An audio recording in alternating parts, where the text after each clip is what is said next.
सत श्री अकाल। तुसीं वेख रहे हो पंजाब मेल USA TV। मैं हाँ संजीव यश खन्ना। तुहाडा सारिਆਂ ਦਾ स्वागत NRI वर्ड ਦੇ ਵਿੱਚ।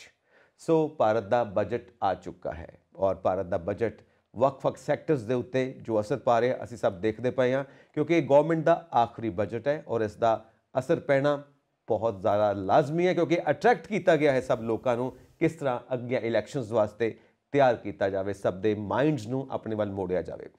नाल दी नाल जिहड़ा साडा NRI भाईचारा विदेशों में रहिंदा है उन्हां उत्ते की असर पै रहा, क्योंकि उन्हां दी प्रॉपर्टीज़ ने, उन्हां दी इन्वेस्टमेंट्स ने, उन्हां दे कई तरह के इत्थे पैसे दे नाल जुड़े हुए बिजनेस ने, उन्हां उत्ते की असर पै रहा उस बारे गलबात करांगे। और काफ़ी टैक्नीकल गल्लां ने, काफ़ी टैक्नीकल होने वाला है ये प्रोग्राम, इस करके खास तवज्जो खास अटेंशन थोड़ी चाहिए है। और मेरे नाल मौजूद ने स्टूडियोज़ दे विच सरबजीत सिंह कालरा होरी, जो कि सीनियर चार्टर्ड अकाउंटेंट ने। Welcome to NRI world sir. So budget इसका हमेशा हर एक बंदे नूं लैके ना अंदर एक क्यूरियोसिटी रहिंदी है कि पता नहीं की होने वाला है, तो साडा बिजनेस इनू किदां लैके चलेगा, किदां किदां इफैक्ट होएगा। सो काफ़ी टैक्नीकल गल्लां ने। सब तो पहले तो एक 1 लाइन या 2 लाइन्स दसो कि जिहड़ा ये बजट है, लास्ट बजट है, ਇਹ ਕਿਸ ਤਰ੍ਹਾਂ ਦਾ ਹੈ? ਇਟਸ ਵੈਰੀ ਹੋਪਫੁਲ ਔਰ ਵਾਟ? ਇਹ ਦੇਖੋ ਸੰਜੀਵ ਜੀ, ਜਿਸ ਤਰ੍ਹਾਂ ਤੁਸੀਂ ਆਪਣੇ ਓਪਨਿੰਗ ਰਿਮਾਰਕਸ ਦੇ ਵਿੱਚ ਕਿਹਾ ਹੈ ਕਿ ਇਲੈਕਸ਼ਨ ਆ ਰਿਹਾ ਹੈ ਔਰ ਇਹਨੂੰ ਤੁਸੀਂ ਕਹਿ ਸਕਦੇ ਹੋ ਇਲੈਕਸ਼ਨ ਬਜਟ, ਇਹ ਇਸ ਗਵਰਨਮੈਂਟ ਦਾ ਲਾਸਟ ਬਜਟ ਹੈ ਔਰ ਇਹਨੂੰ ਮੈਂ ਇਹ ਕਹਿ ਸਕਦਾ ਕਿ ਬੜਾ ਸੌਫਟ ਬਜਟ ਹੈ। ਇਹਨੇ ਲੋਕਾਂ ਨੂੰ ਕਾਫੀ ਚੀਜ਼ਾਂ ਦਿੱਤੀਆਂ ਨੇ ਇਸ ਬਜਟ ਦੇ ਵਿੱਚ ਔਰ ਪਰਟੀਕੂਲਰਲੀ ਸਾਡੇ NRI ਭਰਾਵਾਂ ਵਾਸਤੇ ਵੀ ਥੋੜ੍ਹੀਆਂ ਬਹੁਤ ਚੇਂਜਸ ਆਈਆਂ ਨੇ, ਜਿਹਦੇ ਵਾਸਤੇ ਅੱਜ ਤੁਸੀਂ ਮੈਨੂੰ ਇੱਥੇ ਬੁਲਾਇਆ ਹੈ ਤੇ ਉਹ ਮੈਂ ਤੁਹਾਨੂੰ ਅੱਜ ਤੁਹਾਡੇ ਨਾਲ ਸ਼ੇਅਰ ਕਰਨੀਆਂ ਚਾਹਾਂਗਾ। ਜੀ ਠੀਕ ਹੈ ਕਾਲਰ ਸਾਹਿਬ, ਆਪਾਂ ਸਟਾਰਟਅਪ ਕਰਦੇ ਹਾਂ, ਕਿਉਂਕਿ ਕਾਫੀ ਟੈਕਨੀਕਲ ਟਰਮਸ ਨੇ ਇਹਦੇ ਵਿੱਚ ਜੋ ਇਹਦੇ 'ਚ ਇਸਤੇਮਾਲ ਹੁੰਦੀਆਂ ਨੇ ਔਰ ਸਾਨੂੰ ਆਮ ਲੋਕਾਂ ਨੂੰ ਇਹਦੇ ਬਾਰੇ ਪਤਾ ਨਹੀਂ ਹੁੰਦਾ, ਅਸੀਂ ਸਮਝ ਨਹੀਂ ਸਕਦੇ, ਕਿਉਂਕਿ ਸਾਡਾ ਵਾਹ ਵਾਸਤਾ ਪੈਂਦਾ ਨਹੀਂ ਇਹਨਾਂ ਟਰਮਸ ਦੇ ਨਾਲ, ਬਿਕੋਜ਼ ਇਹ ਤੁਹਾਡਾ ਫੀਲਡ ਹੈ, ਤੁਹਾਡੀ ਐਕਸਪਰਟੀਜ਼ ਹੈ ਇਸ ਦੇ ਵਿੱਚ। ਤਾਂ ਅਸੀਂ ਪਹਿਲਾਂ ਸਮਝਣਾ ਚਾਹਾਂਗੇ ਕਿ ਇਹ ਰਜੀਮ ਕੀ ਹੁੰਦੀ ਹੈ, ਕਿਉਂਕਿ ਇਹਦੇ 'ਚ ਮੈਂਸ਼ਨ ਕੀਤਾ ਗਿਆ ਕਿ ओल्ड रजीम और न्यू रजीम, ये चेंजिज आई ने, ये की चीज़ है? संजीव जी तुसी बड़ा एक वैलिड या राइट या क्वेश्चन पूछा और रादर ये बर्निंग सवाल है अज की डेट जी। मैं अपने भरावां नूं पहले जिहड़े NRI भरावां नूं उन्हां नूं थोड़ी इहदी बैकग्राउंड दसनी चाहांगा। श्योर।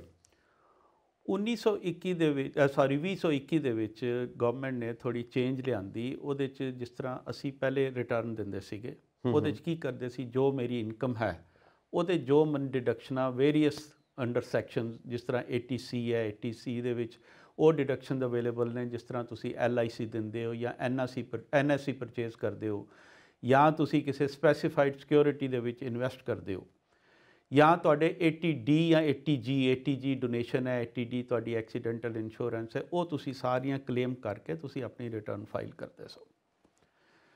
ਗਵਰਨਮੈਂਟ ਨੇ ਕੀ ਕੀਤਾ, ਇਹਨੂੰ ਥੋੜ੍ਹਾ ਚੇਂਜ ਕੀਤਾ। उन्होंने एक न्यू रजीम लिया जी और एक ओल्ड रजीम भी चलता रहन दिता। हाँ जी। न्यू रजीम दे विच तुसी तां जा सकते सी जे तुसी उहनूं ऑप्ट करो ते। हुण मैं तुहानूं दस्सांगा इहदा दोवां दा डिफरेंस की सी जी। इन्हां दा डिफरेंस ये सीगा कि ओल्ड रजीम दे विच जिहड़े टैक्स रेट सन वो थोड़े से ज़्यादा सन ते नवीं रजीम दे विच उन्हां ने टैक्स रेट घटाए। टैक्स रेट घटाण नाल की होया कि उन्होंने ये कहा कि जे तुसी नवीं रजीम दे विच जाओगे तो तुहानूं जिहड़ी डिडक्शन है वो नहीं मिले, कोई डिडक्शन नहीं मिलेगी। कोई डिडक्शन नहीं मिलेगी। तुसी जो तुहाडी इनकम आएगी उहदे विच नवें स्लैब्स दे हिसाब नाल उहदे च उन्होंने जिहड़े स्लैब सन वो थोड़े जे नीचे लिआंदे। उहदे नाल फिर की होया कि हर आदमी दे अपने फैक्ट्स ने, हर आदमी दे अपने फैक्ट्स ने। किसे नूं वो डिडक्शन लैके फायदा हुंदा सी, किसे नूं डिडक्शन ना लैके फायदा हुंदा सी। वो हर आदमी अपना मईयर कर लैंदा सीगा कि मैं इहदे विच जे मैनूं फायदा है तो वो ऑप्ट कर लैंदा सी, ते जे उहनूं नहीं सी फायदा तो वो ऑप्ट नहीं सी करदा। ते एक गल इहदी बड़ी उन्होंने इंपॉर्टेंट कही कि जे तुसी उहनूं ऑप्ट कर लैंदे हो तो अगले साल भी तुसी उहदे विच ही नवें रजीम च ही रहोगे। बट उन्होंने ये भी कहा कि एक बारी तुसी वापस जान दा तुहानूं असीं फिर मौका उहदे विच देंगे, तुसी वापस भी जा सकते सो। सो न्यू रजीम ते ओल्ड रजीम दा सिर्फ फर्क ये सीगा कि जिहड़ा तुसी न्यू रजीम दे विच रिटर्न जिहड़ी तुसी फाइल करनी उहदे तुहानूं डिडक्शन कोई नहीं मिलनी, ते जिहड़ी ओल्ड रजीम है उहदे च डिडक्शनां मिलनियां। ओके। ਠੀਕ ਹੈ ਨਾ ਜੀ ਜੀ। ਸੋ ਇਹ ਇੱਕ ਬੜਾ ਟੌਪਿਕ ਸੀ ਔਰ ਹਰ ਆਦਮੀ ਨੂੰ ਫਾਇਦੇ ਹੋਏ ਨੇ ਜਿਨ੍ਹਾਂ ਨੂੰ ਫਰਜ਼ ਕਰ ਲਓ ਛੋਟੀਆਂ ਜਿਨ੍ਹਾਂ ਦੀਆਂ ਰਿਟਰਨਾਂ ਜਿਨ੍ਹਾਂ ਦੀ ਕੋਈ ਡਿਡਕਸ਼ਨ ਹੈ ਨਹੀਂ ਉਹਨਾਂ ਨੇ ਉਹਦੇ ਵਿੱਚ ਕੀ ਕਰਨਾ ਉਹ ਨਵੇਂ ਰਜੀਮ 'ਚ ਉਹਨਾਂ ਨੇ ਆਪਟ ਕੀਤਾ ਤੇ ਉਹਦੇ 'ਚ ਉਹਨਾਂ ਨੂੰ ਕਾਫੀ ਫਾਇਦਾ ਹੋ ਗਿਆ। ਛੋਟੇ ਕੇਸਿਸ ਵੀ 2-2 3-3 4-4 ਹਜ਼ਾਰ 5-5 ਹਜ਼ਾਰ ਟੈਕਸ ਦਾ ਫਰਕ ਪੈਂਦਾ ਦੇਖਿਆ ਉਹਦੇ ਵਿੱਚ। So this is called old regime ਤੇ ਨਿਊ ਰਜੀਮ। ਉਸੇ ਰਜੀਮ ਨੂੰ ਇਹਨਾਂ ਨੇ ਜਿਹੜੀ ਇਹ ਸਾਡਾ ਹੁਣ ਨਵਾਂ ਬਜਟ ਆਇਆ ਉਹਦੇ 'ਚ ਕੁਝ ਅੱਗੇ ਸੀ ਸਿਰਫ ਇੰਡੀਵਿਜੂਅਲਸ ਉਹਦੇ ਵਿੱਚ ਸਨ ਜਾਂ ਉਹਦੇ ਵਿੱਚ HUF ਸਨ। ਹੁਣ ਉਹਨਾਂ ਨੇ AOP ਔਰ ਉਹਦੇ 'ਚ 1-2 ਆਈਟਮਸ ਹੋਰ ਐਡ ਕਰਤੀਆਂ ਨੇ ਬਟ ਇਹਦਾ ਕਿਉਂਕਿ ਮੇਰੇ ਨਾਨ ਰੈਜ਼ੀਡੈਂਟ ਭਰਾਵਾਂ ਨੂੰ ਇਹਦੇ ਨਾਲ ਕੋਈ ਮਤਲਬ ਨਹੀਂ ਹੋਏਗਾ ਬਟ ਉਹ ਨਿਊ ਰਜੀਮ ਔਰ ਓਲਡ ਰਜੀਮ ਨੂੰ ਅਡਾਪਟ ਕਰ ਸਕਦੇ ਹਨ। ਓਕੇ ਮਤਲਬ ਇਹ ਦੋਨਾਂ ਤਰਫ ਤੋਂ ਫਾਇਦਾ ਹੋ ਸਕਦਾ ਹਾਂ ਬਿਲਕੁਲ ਫਾਇਦਾ ਹੋ ਸਕਦਾ। ਸੋ ਇਹਦੇ ਵਿੱਚ ਜਦੋਂ ਤੁਸੀਂ ਗੱਲ ਕਰੋਗੇ ਕਿ ਓਲਡ ਰਜੀਮ ਨਿਊ ਰਜੀਮ ਤੇ ਤੁਸੀਂ ਡਿਟੇਲ ਸਮਝਾ ਦਿੱਤੀ ਆ ਹਾਂਜੀ ਪਰ ਨਾਲ ਅਸੀਂ ਜਦੋਂ ਦੇਖਦੇ ਹਾਂ ਕਿ ਟੈਕਸ ਨੂੰ ਜਦੋਂ ਅਸੀਂ ਪੇ ਕਰਨਾ ਉਹਦੀ ਸਲੈਬਸ ਨੇ ਹਾਂਜੀ ਸੋ ਸਲੈਬਸ ਦੇ ਵਿੱਚ ਵੀ ਚੇਂਜਸ ਆਉਂਦੀਆਂ ਨੇ ਕਿਉਂਕਿ ਕਾਫੀ ਤੁਸੀਂ ਕਿਹਾ ਸੌਫਟ ਬਜਟ ਹੈ ਅਟਰੈਕਟ ਕਰਨ ਦੀ ਕੋਸ਼ਿਸ਼ ਕੀਤੀ ਗਈ ਹੈ ਔਰ ਕਾਫੀ ਜ਼ਿਆਦਾ ਰਾਹਤ ਵੀ ਮਿਲੀ ਹੈ। ਬਿਲਕੁਲ ਸੋ ਜਿਹੜੀਆਂ ਇਹਦੀਆਂ ਸਲੈਬਸ ਆਈਆਂ ਨੇ ਇਸ ਨਵੇਂ ਬਜਟ ਦੀਆਂ ਇਨਕਮ ਟੈਕਸ ਨੂੰ ਲੈ ਕੇ ਠੀਕ ਹੈ ਉਹਦੀ ਡਿਟੇਲਸ ਸਾਨੂੰ ਜ਼ਰੂਰ ਦਿਓ। ਉਹਦੀ ਵੀ ਮੈਂ ਡਿਟੇਲ ਤੁਹਾਨੂੰ ਦਿਆਂਗਾ। ਜਿਹੜੀਆਂ ਓਲਡ ਰਜੀਮ ਸੀ ਸਾਡੀ ਉਹਦੇ ਵਿੱਚ ਸਾਡੀ ਜਿਹੜੀ ਐਗਜ਼ੰਪਸ਼ਨ ਲਿਮਿਟ ਸੀ ਉਹ 2.5 ਲੱਖ ਸੀ ਜੀ ਔਰ ਉਸ ਤੋਂ ਅੱਗੇ ਜੇ ਮੈਂ ਤੁਹਾਨੂੰ ਦੇਖ ਕੇ ਦੱਸਾਂ 2.5 ਤੋਂ 5 ਲੱਖ ਤੱਕ ਅਸੀਂ 5% ਟੈਕਸ ਸੀ ਸਾਡਾ ਔਰ 5 ਤੋਂ ਲੈ ਕੇ 10 ਤੱਕ ਸਾਡਾ 20% ਟੈਕਸ ਸੀ ਤੇ 10 ਲੱਖ ਤੋਂ ਉੱਤੇ 30% ਟੈਕਸ ਸੀ ਜੀ। ਜੇ ਕੋਈ ਨਵੀਂ ਰਜੀਮ ਦੇ ਵਿੱਚ ਆਪਟ ਕਰ ਜਾਂਦਾ ਸੀ ਤੇ ਉਹਦੇ ਟੈਕਸ ਸਲੈਬ ਬਣ ਜਾਂਦਾ ਸੀਗਾ 2.5 ਲੱਖ ਤੱਕ 5%, 2.5 ਤੋਂ 5 ਤੱਕ 5%, 5 ਤੋਂ 7.5 10%, 7.5 ਤੋਂ 10 ਲੱਖ 15% ਜੀ ਤੇ 10 ਲੱਖ ਤੋਂ 12.5 30%, 12.5 ਤੋਂ 15 ਲੱਖ 25% ਤੇ 15 ਲੱਖ ਤੋਂ ਉੱਤੇ 30%। ਇਹ ਹੁਣ ਤੁਸੀਂ ਦੇਖੋਗੇ ਕਿ ਇਹਦੇ ਵਿੱਚ ਕਾਫੀ ਫਰਕ ਹੈ। ਜਿਹੜੇ ਪਿਛਲਾ ਹੈ ਉਹਦੇ ਵਿੱਚ ਸੀ 5%, 20% ਤੇ 30%। ਉਹਦੇ ਸੀ ਕਿ ਜੇ ਤੁਹਾਨੂੰ ਡਿਡਕਸ਼ਨ ਮਿਲਦੀ ਹੈ ਤੇ ਸਲੈਬ ਰੇਟ ਹਾਇਰ ਸੀ। ਇਹਦੇ 'ਚ ਉਹਨਾਂ ਨੇ ਸਲੈਬ ਰੇਟ ਨੀਚੇ ਕੀਤੇ। ਔਰ ਇੱਕ ਗੱਲ ਮੈਂ ਤੁਹਾਨੂੰ ਇਹ ਕਲੀਅਰ ਕਰਾਂ ਕਿ ਜਿਹੜੀ ਐਗਜ਼ੰਪਸ਼ਨ ਸੀ ਉਹ ਸਟ੍ਰੈਚ ਹੋ ਜਾਂਦੀ ਸੀ 5 ਲੱਖ ਰੁਪਏ ਤੱਕ। ਉਹ ਪੁੱਛੋਗੇ ਤੁਸੀਂ ਕਿਸ ਤਰ੍ਹਾਂ ਜਿਸ ਬੰਦੇ ਦੀ 5 ਲੱਖ ਤੋਂ ਥੱਲੇ ਇਨਕਮ ਸੀ ਆਲਦੋ ਉਹਦੇ ਵਿੱਚ 2.5 ਲੱਖ ਰੁਪਏ ਦੀ ਐਗਜ਼ੰਪਸ਼ਨ ਸੀ ਬਟ ਉਹ 5 ਲੱਖ ਜਿਸਲੇ 5 ਲੱਖ ਤੱਕ ਪਹੁੰਚਦਾ ਸੀ ਉਹਨੂੰ 87 ਸੈਕਸ਼ਨ ਦਾ ਰਿਬੇਟ ਮਿਲ ਜਾਂਦਾ ਸੀ। ਉਹ ਰਿਬੇਟ ਮਿਲਣ ਨਾਲ ਉਹਦੀ ਜਿਹੜੀ ਐਗਜ਼ੰਪਸ਼ਨ ਸੀ ਉਹ 5 ਲੱਖ ਤੱਕ ਸਟ੍ਰੈਚ ਹੋ ਜਾਂਦੀ ਸੀ। ਇਸੇ ਤਰ੍ਹਾਂ ਇਹਨਾਂ ਨੇ ਜਿਹੜਾ ਇਹ 5 ਲੱਖ ਦਾ ਕਨਸੈਪਟ ਹੈ ਨਵੇਂ ਬਜਟ ਦੇ ਵਿੱਚ ਉਹਨੂੰ ਉਹਨਾਂ ਨੇ 7 ਲੱਖ ਤੇ ਲੈ ਆਂਦਾ। ਓਕੇ ਔਰ ਇਹ ਗੱਲ ਇੱਕ ਮੈਂ ਬੜੀ ਤੁਹਾਨੂੰ ਸਮਝਾਉਣੀ ਚਾਹਾਂਗਾ ਕਿ ਰੇਟ ਉਹਨਾਂ ਨੇ 7 ਲੱਖ ਵਾਲੇ ਇਹ ਕਰ ਦਿੱਤੇ ਨੇ ਹੁਣ ਜਿਹੜੀ 2.5 ਲੱਖ ਦੀ ਐਗਜ਼ੰਪਸ਼ਨ ਸੀ ਉਹ 3 ਲੱਖ ਹੋ ਗਈ। ਜਿਹੜੀ 3 ਲੱਖ ਦੀ 3 ਤੋਂ 6 ਤੱਕ 5% ਹੋ ਗਈ, 6 ਤੋਂ 9 10% ਹੋ ਗਈ, 9 ਤੋਂ 12 15% ਹੋ ਗਈ, 12 ਤੋਂ 15 20% ਹੋ ਗਈ ਔਰ 15 ਤੋਂ ਉੱਤੇ 30% ਹੋ ਗਈ ਜੀ। ਹੁਣ ਇਹਦੇ ਜਿਹੜੀ ਬੜੀ ਇੰਪੋਰਟੈਂਟ ਗੱਲ ਤੁਹਾਨੂੰ ਇਹ ਦੱਸਣ ਵਾਲੀ ਹੈ ਕਿ ਸਪੋਜ਼ ਕਿਸੇ ਬੰਦੇ ਦੀ ਇਨਕਮ 7 ਲੱਖ ਤੋਂ 100 ਰੁਪਏ ਉੱਪਰ ਚਲੀ ਜਾਂਦੀ ਹੈ। ਓਕੇ 7 ਲੱਖ ਤੋਂ 100 ਰੁਪਏ ਉੱਪਰ ਚਲੇ ਜਾਂਦੀ ਹੈ ਤੇ ਉਹਦੀ ਜਿਹੜੀ ਐਗਜ਼ੰਪਸ਼ਨ 7 ਲੱਖ ਨਹੀਂ ਹੋਏਗੀ ਉਹ 3 ਲੱਖ ਹੋਏਗੀ। ਓਕੇ ਉਹਦੀ ਐਗਜ਼ੰਪਸ਼ਨ 3 ਲੱਖ ਹੋਏਗੀ ਉਹਦੇ ਤੇ ਉਹਨੂੰ ਉਹਦੀ ਜਿਹੜੀ ਟੈਕਸੇਬਿਲਿਟੀ ਉਹਦੇ ਦੀ ਵਰਕਿੰਗ ਹੋਏਗੀ। ਸੋ ਇਹ ਬੜਾ ਇੰਪੋਰਟੈਂਟ ਹੈ ਕਿ ਜੇ ਤੁਸੀਂ ਨਿਊ ਰਜੀਮ ਦੇ ਵਿੱਚ ਤੁਸੀਂ ਅਡਾਪਟ ਕਰਨਾ ਹੈ ਨਿਊ ਰਜੀਮ ਅਡਾਪਟ ਕਰਨਾ ਹੈ ਜਾਂ ਤੁਸੀਂ 4 ਕਾਰਨਰ ਦੇ ਵਿੱਚ ਰਹਿਣਾ ਕਿ ਤੁਹਾਨੂੰ ਟੈਕਸ ਨਾ ਦੇਣਾ ਪਵੇ ਤੇ ਤੁਹਾਨੂੰ ਜਿਹੜੀ ਇਨਕਮ ਹੈ ਜਿਹੜੀ ਕਰੰਟ ਈਅਰ ਦੀ 1/4/2023 ਤੋਂ ਬਾਅਦ ਜਿਹੜੀ ਐਂਡ ਕਰੋਗੇ 1/4/2024 ਨੂੰ 7 ਲੱਖ ਤੋਂ ਤੁਹਾਡੀ ਇਨਕਮ ਥੱਲੇ ਰਹੇਗੀ ਤੇ ਨੋ ਟੈਕਸ। ਜੇ 7 ਲੱਖ ਤੋਂ ਇਨਕਮ ਉੱਪਰ ਚਲੀ ਜਾਏਗੀ ਤੇ ਜਿਹੜਾ ਟੈਕਸ ਹੈ ਉਹ ਤੁਹਾਡੀ ਐਗਜ਼ੰਪਸ਼ਨ ਸ਼ਿਫਟ ਬੈਕ ਕਰ ਜਾਏਗੀ 3 ਲੱਖ ਤੇ। ਓਕੇ ਇਹ ਬੜੀ ਇੰਪੋਰਟੈਂਟ ਗੱਲ ਹੈ ਔਰ ਇਹ ਫਿਰ ਮੈਂ ਬਾਰ-ਬਾਰ ਇਹ ਕਹਾਂਗਾ ਕਿ ਨਿਊ ਰਜੀਮ ਦੇ ਵਿੱਚ ਕੋਈ ਡਿਡਕਸ਼ਨ ਨਹੀਂ ਮਿਲਣੀ। ਜੇ ਤੁਸੀਂ ਡਿਡਕਸ਼ਨ ਲੈਣੀ ਹੈ ਤਾਂ ਤੁਸੀਂ ਆਪਣੇ ਆਪ ਨੂੰ ਓਲਡ ਰਜੀਮ 'ਚ ਜਾਣਾ ਪਏਗਾ। ਸੋ ਇਹ ਹਰ ਫੈਕਟਸ ਤੇ ਫੈਕਟਸ ਹਰ ਆਦਮੀ ਦੇ ਆਪਣੇ ਫੈਕਟਸ ਨੇ ਉਹਦੇ 'ਚ ਤੁਹਾਨੂੰ ਇਹ ਦੇਖਣਾ ਪਏਗਾ ਕਿ ਮੈਨੂੰ ਕਿਹਦੇ 'ਚ ਫਾਇਦਾ ਜਿਹਦੇ 'ਚ ਫਾਇਦਾ ਹੋਏਗਾ ਉਹ ਬੰਦਾ ਉਹਨੂੰ ਅਡਾਪਟ ਕਰ ਲਏਗਾ।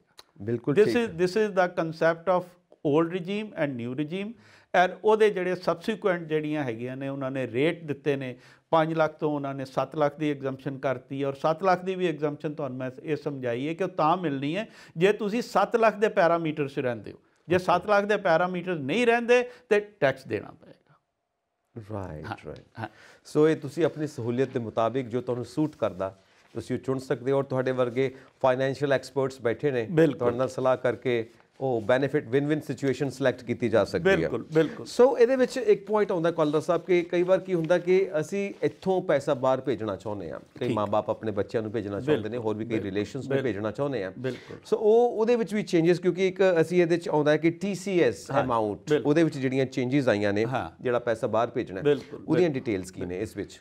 ਇਹ ਸੰਜੀਵ ਜੀ TCS ਨੂੰ ਮੈਂ ਪੂਰੀ ਫਾਰਮ ਨੂੰ ਦੱਸਣਾ ਚਾਹਾਂਗਾ। TCS is tax collected at source ਜੀ। ਇਹਦੇ 'ਚ ਕਾਫੀ ਚੇਂਜਸ ਆਈਆਂ ਨੇ ਇਸ ਸਾਲ, ਮਤਲਬ ਸਾਨੂੰ ਇਹ ਨੋਟ ਕਰਨ ਵਾਲੀਆਂ ਗੱਲਾਂ ਨੇ।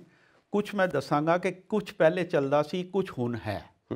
ਕੀ ਹੁੰਦਾ ਸੀਗਾ ਕਿ ਪਹਿਲੇ ਤੁਸੀਂ ਲੋਨ ਲੈ ਕੇ ਬੈਂਕ ਫਾਈਨੈਂਸ਼ੀਅਲ ਇੰਸਟੀਟਿਊਸ਼ਨ ਤੋਂ ਲੋਨ ਲੈ ਕੇ ਤੁਸੀਂ ਆਪਣੇ ਬੱਚੇ ਨੂੰ ਬਾਹਰ ਭੇਜਣਾ ਤੇ ਤੁਸੀਂ ਉਹ ਅਮਾਊਂਟ ਬਾਹਰ ਭੇਜਦੇ ਸੋ। ਰਾਈਟ। ਫੋਰਨ ਯੂਨੀਵਰਸਿਟੀਜ਼ ਨੂੰ ਤੁਸੀਂ ਬੱਚੇ ਨੂੰ ਬਾਹਰ ਪੜ੍ਹਾਉਣ ਵਾਸਤੇ ਭੇਜਣਾ ਉਹਦੀ ਉਹਨਾਂ ਨੇ 7 ਲੱਖ ਰੁਪਏ ਤੱਕ ਐਗਜ਼ੰਪਸ਼ਨ ਦੇ ਕੇ 7 ਲੱਖ ਰੁਪਏ ਤੋਂ ਉੱਤੇ ਜਿਹੜੀ ਪੇਮੈਂਟ ਤੁਸੀਂ ਕਰਨੀ ਹੈ ਉਹਦੇ ਤੇ 0.5% TCS ਕੱਟਣਾ। 0.5%। ਹੁਣ ਉਹਦੀ ਮੈਂ ਤੁਹਾਨੂੰ ਇੱਕ ਪੰਜਾਬੀ ਆਸਾਨ ਜ਼ਬਾਨ ਵਿੱਚ ਸਮਝਾਵਾਂਗਾ ਕਿ ਸਪੋਜ਼ ਤੁਸੀਂ 7 ਲੱਖ ਤੋਂ ਉੱਤੇ 1 ਲੱਖ ਰੁਪਇਆ ਹੋਰ ਭੇਜਣਾ, ਬੈਂਕ ਜਿਹਨੇ ਤੁਹਾਡੀ ਉੱਥੇ ਟਰਾਂਸਫਰ ਕਰਨੀ ਹੈ ਉਹਦੇ 'ਚ 0.5% 500 ਰੁਪਇਆ ਉਹ ਤੁਹਾਡੇ ਕੋਲ ਲਏਗਾ।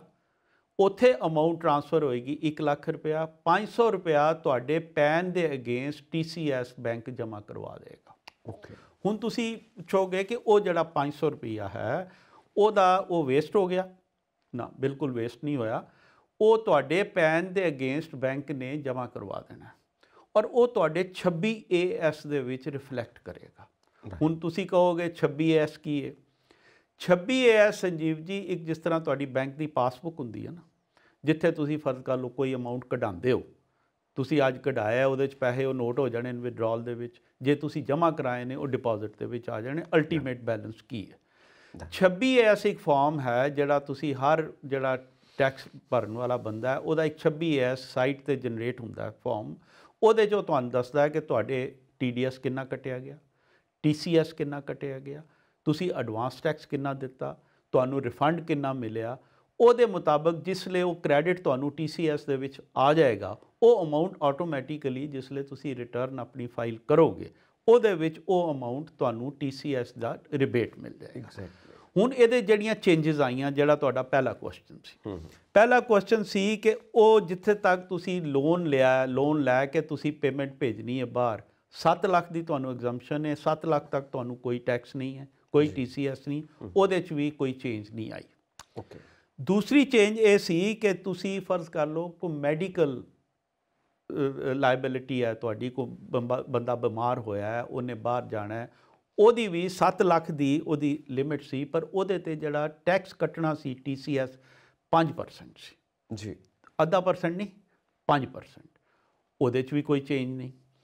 ਹੁਣ ਅੱਗੇ ਆ ਗਿਆ ਕਿ ਸਾਡੇ ਜਿਹੜੇ ਭਰਾ ਬਾਹਰ ਜਾਂਦੇ ਨੇ ਓਵਰਸੀਜ਼ ਬੁਕਿੰਗ ਕਰਾਉਂਦੇ ਨੇ, ਟਿਕਟਿੰਗ ਕਰਵਾਉਂਦੇ ਨੇ, ਬਾਹਰ ਦੇ ਹੋਟਲ ਬੁੱਕ ਕਰਵਾਉਂਦੇ ਨੇ, ਉੱਥੇ ਤੁਸੀਂ ਬਾਹਰ ਕਰੂਜ਼ ਦੀ ਪੇਮੈਂਟ ਹੁੰਦੀ, ਜਿਹੜੀ ਅਮਾਊਂਟ ਤੁਸੀਂ ਪੇਮੈਂਟ ਕਰਨੀ ਹੈ ਟਰੈਵਲ ਏਜੰਟ ਨੂੰ, ਉਹਦੇ 'ਤੇ ਪਹਿਲੇ ਸੀ 5% ਅਮਾਊਂਟ ਉਹਨਾਂ ਨੇ TCS ਕੱਟਣਾ ਸੀ ਜੀ।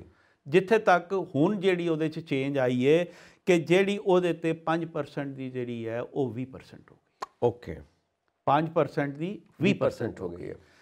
ਹੁਣ ਤੁਸੀਂ ਹੋਰ ਐਨੀ ਅਦਰ ਕੇਸ, ਹੁਣ ਜਿਸ ਤਰ੍ਹਾਂ ਤੁਹਾਡੇ ਬੱਚੇ ਬਾਹਰ ਨੇ, ਉਹਨਾਂ ਨੂੰ ਤੁਸੀਂ ਬਾਹਰ ਪੇਮੈਂਟ ਭੇਜਣੀ ਹੈ, ਤੁਸੀਂ ਉਹਨਾਂ ਨੂੰ ਕਿਸੇ ਹੋਰ ਪਰਪਸ ਵਾਸਤੇ, ਤੁਹਾਡਾ ਕੋਈ ਰਿਲੇਟਿਵ ਹੈ, ਕਈ ਪਰਪਸ ਹੋ ਜਾਂਦੇ ਨੇ, ਕਿਸੇ ਦਾ ਵਿਆਹ ਸ਼ਾਦੀ ਤੁਸੀਂ ਭੇਜਣਾ ਹੈਗਾ, ਤੇ ਉਹਦੀ ਜਿਹੜੀ 7 ਲੱਖ ਦੀ ਅੱਗੇ ਲਿਮਿਟ ਸੀ ਨਾ ਭੇਜੋ, ਉਹ ਕੋਈ 7 ਲੱਖ ਦੀ ਲਿਮਿਟ ਨਹੀਂ ਹੈ, ਪਹਿਲੇ ਸੀ 7 ਲੱਖ ਦੀ, ਉਹ ਵੀ 5% ਤੋਂ ਹੁਣ ਇਹਨਾਂ ਨੇ 20% ਕਰ ਦਿੱਤੀ।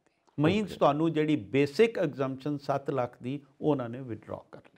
ਰਾਈਟ, ਠੀਕ ਹੈ। ਔਰ ਇਹਦੇ 'ਚ ਮੈਂ ਥੋੜ੍ਹਾ ਕਲੀਅਰ ਕਰ ਦਿਆਂ, ਜਿਹੜੇ ਮੇਰੇ ਨਾਨ ਰੈਜ਼ੀਡੈਂਟ ਭਰਾ ਨੇ ਉਹਨਾਂ 'ਤੇ ਇਹ ਲਾਇਬਿਲਿਟੀ ਨਹੀਂ ਹੈ। ਇਹ ਜਿਹੜੇ ਰੈਜ਼ੀਡੈਂਟ ਇੰਡੀਅਨ ਬਾਹਰ ਪੇਮੈਂਟ ਭੇਜਦੇ ਨੇ ਉਹਨਾਂ ਨੇ TCS ਕੱਟਣਾ ਹੈ, ਨਾਨ ਰੈਜ਼ੀਡੈਂਟ ਤੇ ਅੱਗੇ ਹੀ ਆਪਣੇ NRE ਅਕਾਊਂਟ 'ਚੋਂ ਭੇਜਦੇ ਨੇ, ਠੀਕ ਹੈ ਨਾ। ਰਾਈਟ ਸੋ ਇਸ ਕਰਕੇ ਉਹਨਾਂ ਨੂੰ, ਔਰ ਫਿਰ ਮੈਂ ਕਹਾਂਗਾ ਕਿ ਜਿਹੜੀ ਅਮਾਊਂਟ ਉਹਨਾਂ ਨੇ TCS ਉਹਨਾਂ ਦੀ ਹੋਣੀ ਹੈ ਉਹ ਉਹਨਾਂ ਦੇ ਪੈਨ ਦੇ ਅਗੇਂਸਟ ਉਹਨਾਂ ਦੇ ਅਕਾਊਂਟ 'ਚ ਜਮ੍ਹਾਂ ਹੋ ਜਾਣੀ ਹੈ, 26AS ਦੇ ਵਿੱਚ ਰਿਫਲੈਕਟ ਕਰੇਗੀ। ਜਦੋਂ ਤੁਸੀਂ ਆਪਣੀ ਇਨਕਮ ਟੈਕਸ ਦੀ ਰਿਟਰਨ ਭਰੋਗੇ ਉਹਦੇ ਤੁਹਾਨੂੰ ਉਹਦਾ ਐਡਵਾਂਟੇਜ, ਉਹਦਾ ਤੁਹਾਨੂੰ ਕ੍ਰੈਡਿਟ ਮਿਲ ਜਾਏਗਾ। Right. So this is the whole concept TCS ਦਾ। ਜਿਹੜੀਆਂ ਚੇਂਜਸ ਆਈਆਂ ਨੇ, ਜਿਹੜੀਆਂ ਉਹਨਾਂ ਨੇ 7 ਲੱਖ ਦੀ ਐਗਜ਼ੰਪਸ਼ਨ ਵਿਦਡਰਾ ਕਰ ਲਈ ਹੈ, 5% ਦਾ 20% ਆ ਗਿਆ, 5% ਦਾ 20% ਆ ਗਿਆ, ਬੜੀਆਂ ਇੰਪੋਰਟੈਂਟ ਚੇਂਜਸ ਆਈਆਂ। ਸੋ ਇਹਦੇ ਵਿੱਚ ਇੱਕ ਚੀਜ਼ ਇਹ ਵੀ ਹੁੰਦੀ ਕਾਲਰ ਸਾਹਿਬ ਕਿ ਜਿੱਦਾਂ ਕੈਪੀਟਲ ਗੇਨਸ, ਅਸੀਂ ਕੋਈ ਪ੍ਰਾਪਰਟੀ ਵੇਚੀ ਹੈ, ਉਹਦੇ 'ਚ ਸਾਨੂੰ ਮੁਨਾਫਾ ਹੋਇਆ ਹੈ, ਉਹ ਪੈਸਾ ਉਹਦੇ 'ਚ ਕੋਈ ਚੇਂਜਸ ਨੇ, ਫਿਰ ਉਸ ਤੋਂ ਬਾਅਦ ਜੋ NRIs ਨੂੰ ਇਹ ਇਫੈਕਟ ਕਿਸ ਤਰ੍ਹਾਂ ਕਰਦੀਆਂ ਨੇ? ਕਿਉਂਕਿ ਅਸੀਂ ਦੇਖਦੇ ਹਾਂ ਕਿ ਜਿਹੜਾ ਕੈਪੀਟਲ ਗੇਨਸ ਨੇ ਇਹਦੀ ਵੀ ਕੋਈ ਕੈਪਿੰਗ ਕੀਤੀ ਗਈ ਹੈ। ਬਿਲਕੁਲ ਕੀਤੀ ਗਈ ਹੈ, ਬਿਲਕੁਲ ਕੀਤੀ ਗਈ। ਇਹ ਕੀ ਇਫੈਕਟ ਪਾਏਗੀ? ਇਸ ਤਰ੍ਹਾਂ ਸੰਜੀਵ ਜੀ, ਸਾਡੇ ਜਿਹੜੇ ਬਾਹਰ ਭਰਾ ਬੈਠੇ ਨੇ ਉਹਨਾਂ ਦੀਆਂ ਪ੍ਰਾਪਰਟੀਆਂ ਹੈਗੀਆਂ ਨੇ ਇੰਡੀਆ ਦੇ, ਸ਼ੋਰ ਹੈਗੀਆਂ। ਇਹ ਜਿਹੜੀ ਅਮੈਂਡਮੈਂਟ ਕੀਤੀ ਗਈ ਹੈ ਇਹ ਜ਼ਰੂਰੀ ਨਹੀਂ ਕਿ ਇਹ NRI ਨੂੰ ਅਫੈਕਟ ਕਰਦੀ ਹੈ, ਸਾਰਿਆਂ ਨੂੰ, ਜਿਹੜੇ resident and naan resident also. Okay, ਠੀਕ ਹੈ ਨਾ ਜੀ ਜੀ। ਅੱਛਾ, ਗਵਰਨਮੈਂਟ ਨੇ ਕੀ ਕੀਤਾ, ਮੈਂ ਤੁਹਾਨੂੰ ਥੋੜ੍ਹੀ ਇਹਦੀ ਬੇਸਿਕ ਸਮਝਾਵਾਂਗਾ ਕਿ ਕੀ ਹੈ। ਕਿ ਤੁਸੀਂ ਫਰਜ਼ ਕਰ ਲਓ ਕੋਈ ਪ੍ਰਾਪਰਟੀ ਇੱਥੇ ਇੰਡੀਆ 'ਚ ਤੁਹਾਡੀ ਪ੍ਰਾਪਰਟੀ, ਉਹਨੂੰ ਤੁਸੀਂ ਵੇਚਦੇ ਹੋ ਜੀ। ਸਪੋਜ਼ ਕੋਈ ਪ੍ਰਾਪਰਟੀ ਅੱਜ ਦੀ ਡੇਟ ਵਿੱਚ ਤੁਸੀਂ ਵੇਚੀ 15 ਕਰੋੜ ਰੁਪਏ ਦੀ, 20 ਕਰੋੜ ਦੀ ਪ੍ਰਾਪਰਟੀ ਵੇਚੀ ਹੈ। ਸਪੋਜ਼ ਉਹਦੀ ਤੁਹਾਨੂੰ ਕਾਸਟ ਅੱਜ ਤੋਂ ਕਾਫੀ ਸਾਲ ਪਹਿਲੇ ਜਿੰਨੀ ਵੀ ਆਈ, ਪਰ ਉਹਦੀ ਵੈਲਿਊਸ਼ਨ ਉਹਨਾਂ ਨੇ 2001 ਦੀ ਵੈਲਿਊਸ਼ਨ ਲੈਣੀ ਹੈ। ਉਹਦੇ ਤੇ ਉਹਨਾਂ ਨੇ ਇੰਡੈਕਸੇਸ਼ਨ ਲਗਾ ਕੇ ਤੇ ਜੋ ਅਮਾਊਂਟ ਟੈਕਸ ਬਣਨਾ ਉਹਨਾਂ ਨੇ 20% ਟੈਕਸ ਤੁਹਾਡੇ ਤੇ ਲੈ ਲੈਣਾ ਜੀ। ਉਹਦੇ ਵਿੱਚ ਇੱਕ ਐਗਜ਼ੰਪਸ਼ਨ ਇਹ ਸੀ ਕਿ ਜੇ ਤੁਸੀਂ ਪ੍ਰਾਪਰਟੀ ਵੇਚ ਕੇ ਤੇ ਉਹਦੇ ਬਦਲੇ ਨਵੀਂ ਪ੍ਰਾਪਰਟੀ, ਘਰ, ਰੈਜ਼ੀਡੈਂਸ਼ੀਅਲ ਹਾਊਸ ਲੈ ਲੈਂਦੇ ਹੋ, ਜਾਂ ਕੋਈ ਐਸੈਟ ਵੇਚ ਕੇ ਘਰ ਲੈ ਲੈਂਦੇ ਹੋ ਜੀ, ਤੇ ਜਿੰਨੀ ਅਮਾਊਂਟ ਤੁਹਾਡੀ ਉਹਦੇ 'ਚ ਸਾਰੀ ਦੀ ਸਾਰੀ ਉਹ ਤੁਹਾਡੀ ਐਗਜ਼ੰਪਟ ਹੋ ਜਾਣੀ ਸੀ। ਓਕੇ, ਠੀਕ ਹੈ। ਇਹਨਾਂ ਨੇ ਹੁਣ ਕੀ ਕੀਤਾ ਹੈ ਕਿ ਉਹਦੀ ਜਿਹੜੀ ਕੈਪਿੰਗ ਕਰ ਦਿੱਤੀ ਹੈ ਕਿ ਜੇ ਤੁਸੀਂ ਫਰਜ਼ ਕਰ ਲਓ, ਲੈਟਸ ਸਪੋਜ਼ ਨਾਓ ਕਿ ਤੁਸੀਂ ਪ੍ਰਾਪਰਟੀ ਵੇਚੀ ਹੈ 15 ਕਰੋੜ ਰੁਪਏ ਜੀ। 15 ਕਰੋੜ ਦੀ ਪ੍ਰਾਪਰਟੀ ਵੇਚੀ ਹੈ, ਉਹਦੇ 'ਚ ਅੱਗੇ ਸੀ ਕਿ 10 ਤੁਸੀਂ 15 ਦੀ ਲਈ ਹੈ ਤੁਸੀਂ, ਨੋ ਟੈਕਸ, ਠੀਕ ਹੈ ਨਾ। ਹੁਣ ਉਹਨਾਂ ਨੇ ਉਸ ਦੀ ਕੈਪਿੰਗ ਕਰਤੀ ਹੈ, ਤੁਹਾਨੂੰ ਜਿਹੜੀ ਨਵੇਂ ਐਸੈਟ ਦੀ ਜਿਹੜੀ ਰਿਡਕਸ਼ਨ ਮਿਲਣੀ ਹੈ ਉਹ ਕੈਪਿੰਗ 10 ਕਰੋੜ ਤੇ ਫਿਕਸ ਕਰ ਦਿੱਤੀ। ਰਾਈਟ, ਠੀਕ ਹੈ। ਔਰ ਫਿਰ ਉਹਦੀ ਟੈਕਸੇਬਿਲਿਟੀ ਇਹ ਹੋਏਗੀ ਕਿ ਉਹ ਪਹਿਲੇ ਉਹਦੀ ਲਿਮਿਟ, ਉਹਦੀ ਜਿਹੜੀ ਵੈਲਿਊ ਹੈ 2001 ਦੀ ਅਡਾਪਟ ਕਰਕੇ ਉਹਦੇ ਤੇ ਇੰਡੈਕਸੇਸ਼ਨ ਲਗਾ ਕੇ ਉਹਦੇ 'ਚ ਪ੍ਰਪੋਰਸ਼ਨੇਟ ਅਮਾਊਂਟ ਜਿਹੜੀ 10 ਕਰੋੜ ਦੀ ਕੈਪਿੰਗ ਕਰਕੇ ਬੈਲੈਂਸ ਤੇ ਜੇ ਟੈਕਸ ਬਣੇਗਾ ਤੇ 20% ਲੱਗ ਜਾਏਗਾ। ਜੇ ਫਰਜ਼ ਕਰ ਲਓ ਕੈਲਕੂਲੇਸ਼ਨ ਹੁੰਦੀ ਹੈ ਉਹਦੇ ਤੇ ਟੈਕਸ ਨਹੀਂ ਬਣੇਗਾ ਤੇ ਨਹੀਂ ਬਣੇਗਾ, ਕਿਉਂਕਿ ਇਹ ਸਾਡੇ ਜਿਹੜੇ NRI ਭਰਾ ਨੇ ਉਹਨਾਂ ਦੀਆਂ ਬੜੀਆਂ ਇੱਥੇ ਪ੍ਰਾਪਰਟੀਆਂ ਹੈਗੀਆਂ ਨੇ ਤੇ ਉਹਨਾਂ ਵਾਸਤੇ ਸਮਝਣਾ ਬੜਾ ਜ਼ਰੂਰੀ ਹੈ ਕਿ ਅੱਗੇ ਉਹ ਕਹਿੰਦੇ ਸਨ ਕਿ ਮੈਂ ਇੱਥੇ ਪ੍ਰਾਪਰਟੀ ਵੇਚ ਕੇ ਤੇ ਨਵੀਂ ਲੈ ਲਾਂਗਾ ਤੇ ਕੋਈ ਟੈਕਸ ਨਹੀਂ। ਇਹ ਉਹਨਾਂ ਨੂੰ ਦੱਸਣਾ ਬੜਾ ਜ਼ਰੂਰੀ ਹੈ ਕਿ ਗਵਰਨਮੈਂਟ ਨੇ ਉਹਦੀ ਕੈਪਿੰਗ ਕਰਤੀ ਹੈ 10 ਕਰੋੜ ਰੁਪਏ ਦੀ। ਬਾਕੀ ਮੈਂ ਇਹ ਨਹੀਂ ਕਹਿੰਦਾ ਕਿ ਜਿੰਨੇ ਦੀ ਉਹ ਵੇਚਣਗੇ ਉਹ ਸਾਰੇ ਤੇ ਟੈਕਸ ਲੱਗ ਜਾਏਗਾ, ਉਹਦੀ ਇੰਡੈਕਸੇਸ਼ਨ ਹੋਏਗੀ, ਉਹਦੀ ਵੈਲਿਊਸ਼ਨ ਲਈ ਜਾਏਗੀ। ਹਰ ਕੇਸ ਦੇ ਆਪਣੇ ਫੈਕਟਸ ਨੇ, ਪਰ ਇੱਕ ਬੇਸਿਕਸ ਆਪਣੇ NRI ਭਰਾਵਾਂ ਨੂੰ ਦੱਸਣਾ ਬੜਾ ਜ਼ਰੂਰੀ ਸੀ। ਜੀ ਬਿਲਕੁਲ ਠੀਕ ਹੈ। ਔਰ ਅੱਛਾ, ਇੱਕ ਨਾ ਬੜੀ ਇੰਟਰਸਟਿੰਗ ਗੱਲ ਹੈ, ਕਿਉਂਕਿ ਅਸੀਂ ਜਿਹੜੇ ਪੰਜਾਬੀ ਲੋਕ ਆ ਨਾ, ਸ਼ਗਨ ਬੜੇ ਪਾਉਂਦੇ ਆ, ਗੱਲ ਗੱਲ ਤੇ ਸ਼ਗਨ ਪਾਓ, ਗੱਲ ਗੱਲ ਤੇ ਸ਼ਗਨ ਪਾਓ, ਉੱਦਾਂ ਹੀ ਗਿਫਟ ਦਿੰਦੇ ਰਹਿੰਦੇ ਆ, ਕਿਉਂਕਿ ਮਲਾਪੜੇ ਆ ਹਰ ਥਾਂ ਦੇ ਉੱਤੇ। ਬਿਲਕੁਲ। ਸੋ ਇੱਕ ਗਿਫਟ ਵੀ ਅਸੀਂ ਦਿੰਦੇ ਆ। ਹਾਂਜੀ। ਇਹਦਾ ਵੀ ਕੁਝ ਚੇਂਜਸ ਹੋਈ ਹੈ ਕਿ ਜਿਹੜੀ ਅਸੀਂ ਗਿਫਟਸ ਦਿੰਦੇ ਆ? ਥੋੜੀ ਚੇਂਜ ਆਈ ਉਹਦੇ 'ਚ। ਮੈਂ ਪਹਿਲਾਂ ਤੁਹਾਨੂੰ ਇਹ ਚੇਂਜ ਨੂੰ ਦੱਸਣ ਤੋਂ ਪਹਿਲੇ ਥੋੜਾ ਜਿਹਾ ਦੱਸਾਂਗਾ ਕਿ ਸਾਡੇ ਜਿਹੜਾ ਇੰਡੀਆ ਦੇ ਵਿੱਚ according to the income tax act ਜਿਹੜਾ ਸਟੇਟਸ ਹੈ ਉਹ 3 ਟਾਈਪਸ ਆਫ ਸਟੇਟਸ ਹੈ। ਓਕੇ। ਇੱਕ ਰੈਜ਼ੀਡੈਂਟ ਉਹ ਬੰਦਾ ਹੈ ਜਿਹੜਾ 182 ਦਿਨ ਤੋਂ 181 ਦਿਨ ਤੋਂ ਉੱਤੇ ਇੱਥੇ ਰਿਹਾ, ਉਹ ਆਟੋਮੈਟਿਕ ਇਰਰਿਸਪੈਕਟਿਵ ਕਿ ਵੈਦਰ ਉਹ ਬ੍ਰਿਟਿਸ਼ ਸਿਟੀਜ਼ਨ ਨੇ ਜਾਂ ਅਮਰੀਕਨ ਸਿਟੀਜ਼ਨ ਨੇ, ਬਟ ਉਹ ਰੈਜ਼ੀਡੈਂਟ ਬਣ ਜਾਏਗਾ। ਦੂਸਰਾ ਨਾਨ ਰੈਜ਼ੀਡੈਂਟ ਉਹ ਬੰਦਾ ਹੈ ਜਿਸ ਬੰਦੇ ਦਾ ਸਟੇ 180 ਦਿਨ ਤੋਂ ਘੱਟ ਹੈ ਇੰਡੀਆ ਦੇ ਵਿੱਚ। ਠੀਕ ਹੈ ਜੀ। ਇੱਕ ਸਟੇਟਸ ਹੈ ਨਾਟ ਆਰਡੀਨਰੀਲੀ ਰੈਜ਼ੀਡੈਂਟ। ਉਹਦੇ ਵਿੱਚ ਹੈ ਕਿ ਉਹ ਬੰਦਾ ਇੱਥੇ ਕੁਝ ਉਹਨਾਂ ਨੇ ਡੇਜ਼ ਵਗੈਰਾ ਰੱਖੇ ਨੇ, ਉਹਦਾ ਲਿੰਕ ਪਿਛਲੇ 4 ਸਾਲਾਂ 'ਚ ਹੋ ਜਾਂਦਾ। ਰਾਈਟ। ਸੋ ਉਹਦੇ ਵਿੱਚ ਵੀ ਕੁਝ ਟੈਕਨੈਲਿਟੀਜ਼ ਇਨਵੋਲਵ ਨੇ ਜਿਹੜੀਆਂ ਮੈਂ ਇੱਥੇ ਸ਼ੁਰੂ ਕਰਾਂਗਾ ਤੇ ਖਤਮ ਹੋਣ ਦਾ ਨਾਂ ਨਹੀਂ ਲੈਣਗੀਆਂ ਬਟ ਮੈਂ ਸਿਰਫ ਪਲੇਨ ਲੈਂਗੁਏਜ ਵਿੱਚ ਆਪਣੇ ਭਰਾਵਾਂ ਨੂੰ ਸਮਝਾਉਣਾ ਚਾਹਾਂਗਾ ਕਿ ਕੀ ਹੁੰਦਾ ਸੀ ਕਿ ਅਸੀਂ ਆਪਣੇ ਬਾਹਰ ਨਾਨ ਰੈਜ਼ੀਡੈਂਟਸ ਨੂੰ ਗਿਫਟ ਭੇਜਦੇ ਸਾਂ। ਗਵਰਨਮੈਂਟ ਨੇ 2019 ਦੇ ਵਿੱਚ ਇਹ ਕਿਹਾ ਕਿ ਜੇ ਤੁਸੀਂ 50,000 ਤੋਂ ਉੱਤੇ ਜੇ ਆਪਣੀ ਤੁਸੀਂ ਇੱਥੋਂ ਗਿਫਟ ਨਾਨ ਰੈਜ਼ੀਡੈਂਟ ਨੂੰ ਗਿਫਟ ਕਰੋਗੇ ਤੇ ਉਹ ਵਾਲੀ ਅਮਾਊਂਟ ਜਿਹੜੀ ਹੈ ਉਹ ਟੈਕਸੇਬਲ ਹੋ ਜਾਏਗੀ 50,000 ਤੋਂ ਉੱਤੇ ਇਨ ਇੰਡੀਆ। ਇਹਨਾਂ ਨੇ ਇੱਕ ਲੂਪ ਹੋਲ ਸੀ ਇਹਦੇ ਵਿੱਚ ਕਿ ਜਿਹੜੀ ਗਿਫਟ ਤੁਸੀਂ ਨਾਟ ਆਰਡੀਨਰੀਲੀ ਰੈਜ਼ੀਡੈਂਟ ਨੂੰ ਤੁਸੀਂ ਗਿਫਟ ਕਰਦੇ ਸੋ ਉਹਨਾਂ ਨੇ ਲੋਕਾਂ ਨੇ ਇਹ ਕਲੇਮ ਕਰਨਾ ਸ਼ੁਰੂ ਕਰਤਾ ਕਿ this gift is not to the non resident, this is to the not ordinarily resident. Okay, ਉਹਨਾਂ ਨੇ ਉਹ ਵਾਲੀ ਜਿਹੜੀ ਸੀ ਕਲਾਜ਼ ਉਹਨੂੰ ਪਲੱਗ ਕਰ ਦਿੱਤਾ ਤੇ ਇਹਦੇ ਦਾਇਰੇ ਦੇ ਵਿੱਚ ਨਾਟ ਆਰਡੀਨਰੀਲੀ ਰੈਜ਼ੀਡੈਂਟ ਵੀ ਲੈ ਆਏ। ਸੋ ਇਹ ਇੱਕ ਮੇਜਰ ਚੇਂਜ ਉਹਦੇ 'ਚ ਜਿਹੜੀ ਤੁਸੀਂ ਗਿਫਟ ਕਰਦੇ ਹੋ ਤੇ ਉਹਦੇ ਨਾਲ ਇਹ ਹੈ ਕਿ ਹੁਣ ਨਾਨ ਰੈਜ਼ੀਡੈਂਟ ਤੇ ਨਾਟ ਆਰਡੀਨਰੀਲੀ ਰੈਜ਼ੀਡੈਂਟ ਜੇ ਤੁਸੀਂ ਕਿਸੇ ਨੂੰ 50,000 ਤੋਂ ਉੱਤੇ ਅਮਾਊਂਟ ਦਿੰਦੇ ਹੋ ਤੇ ਉਹ that is subject matter of tax. ਉਹ ਤੁਹਾਡੀ income from other sources add ਹੋ ਜਾਏਗੀ, ਉਹਦੇ ਤੇ ਟੈਕਸ ਲੱਗ ਜਾਏਗਾ। ਰਾਈਟ, ਇਹ ਤੇ ਇੱਕ ਹੈ ਜੀ। ਉਹਦੇ ਤੋਂ ਅੱਗੇ ਇੱਕ ਇਹਨਾਂ ਨੇ ਜਿਹੜੀ ਅਮੈਂਡਮੈਂਟ ਲਿਆਂਦੀ ਹੈ, ਸਾਡੇ ਦੋ ਕਿਸਮ ਦੀਆਂ ਕੰਪਨੀਜ਼ ਨੇ ਇੰਡੀਆ ਦੇ ਵਿੱਚ। ਇੱਕ ਹੈ ਵੇਅਰ ਪਬਲਿਕ ਇਜ਼ ਸਬਸਟੈਂਸ਼ਲੀ ਇੰਟਰਸਟਿਡ। ਉਹ ਕੰਪਨੀਆਂ ਉਹ ਨੇ ਜਿਹੜੀਆਂ ਪਬਲਿਕ ਕੰਪਨੀਜ਼ ਨੇ ਜਿਨ੍ਹਾਂ 'ਚ ਸ਼ੇਅਰਸ ਵੇਚੇ ਜਾਂਦੇ ਨੇ, ਜਿਹੜੇ NSE ਤੇ BSE ਤੇ ਟ੍ਰੇਡ ਹੁੰਦੇ ਨੇ। ਕੁਝ ਕੰਪਨੀਆਂ ਨੇ ਜਿਹੜੀਆਂ ਕਲੋਜ਼ਲੀ ਹੈਲਡ ਕੰਪਨੀਜ਼ ਨੇ। ਕਲੋਜ਼ਲੀ ਹੈਲਡ ਕੰਪਨੀਜ਼ ਤੁਸੀਂ ਕਹਿ ਸਕਦੇ ਹੋ ਪ੍ਰਾਈਵੇਟ ਲਿਮਿਟਿਡ ਕੰਪਨੀ। ਸ਼ੋਰ, ਪ੍ਰਾਈਵੇਟ ਲਿਮਿਟਿਡ ਕੰਪਨੀਜ਼ ਉਹ ਨੇ ਜਿਹੜੀਆਂ ਫੈਮਿਲੀ ਕੰਪਨੀਜ਼ ਨੇ ਜਾਂ ਜਿਹੜੇ ਫਰਜ਼ ਕਰ ਲਓ 2-4 ਦੋਸਤ ਯਾਰ ਇਕੱਠੇ ਹੋ ਗਏ, ਬੜੀਆਂ ਛੋਟੀਆਂ ਕੰਪਨੀਆਂ ਨੇ, ਉਹਨਾਂ ਦਾ ਕੌਨਸਟੀਟਿਊਸ਼ਨ ਬੜਾ ਛੋਟਾ ਹੈ। ਕੀ ਹੁੰਦਾ ਸੀ ਕਿ ਇਹਨਾਂ ਨੇ ਪਹਿਲੇ ਅਮੈਂਡਮੈਂਟ ਲਿਆਂਦੀ ਕਿ ਉਹਦੇ ਵਿੱਚ ਤੁਸੀਂ ਜਿਹੜੀ ਅਮਾਊਂਟ ਤੁਸੀਂ ਕਿਸੇ ਨੂੰ ਫਰਜ਼ ਕਰ ਲਓ ਤੁਸੀਂ ਸ਼ੇਅਰ ਅਲਾਟ ਕਰਨੇ ਨੇ ਤੁਸੀਂ ਕਿਸੇ ਬੰਦੇ ਨੂੰ, ਤੇ ਜੇ ਉਹਦੀ ਕੰਪਨੀ ਦੇ ਸ਼ੇਅਰ ਦੀ ਫੇਸ ਵੈਲਿਊ ਲੈਟ ਸਪੋਜ਼ 200 ਰੁਪਏ ਜੀ, ਤੇ ਤੁਸੀਂ ਸ਼ੇਅਰ ਪ੍ਰੀਮੀਅਮ ਤੇ ਅਲਾਟ ਕੀਤਾ 300 ਰੁਪਏ ਦੇ ਵਿੱਚ, ਉਹ ਜਿਹੜਾ 100 ਦਾ ਡਿਫਰੈਂਸ ਹੈ ਫੇਸ ਵੈਲਿਊ ਔਰ ਜਿਹੜੀ ਪ੍ਰੀਮੀਅਮ ਤੁਸੀਂ ਲਿਆ, that was subject matter of taxation. ਇਹ ਤੇ ਉਦੋਂ ਅਪਲਾਈ ਕਰਦਾ ਸੀ ਸਾਰੇ ਰੈਜ਼ੀਡੈਂਟਸ ਨੂੰ। ਹੁਣ ਇਹਨਾਂ ਨੇ ਇਹ ਜਿਹੜਾ ਬਜਟ ਆਇਆ ਉਹਦੇ 'ਚ ਨਾਨ ਰੈਜ਼ੀਡੈਂਟਸ ਨੂੰ ਵੀ ਇਨਵੋਲਵ ਕਰ ਲਿਆ ਜੀ।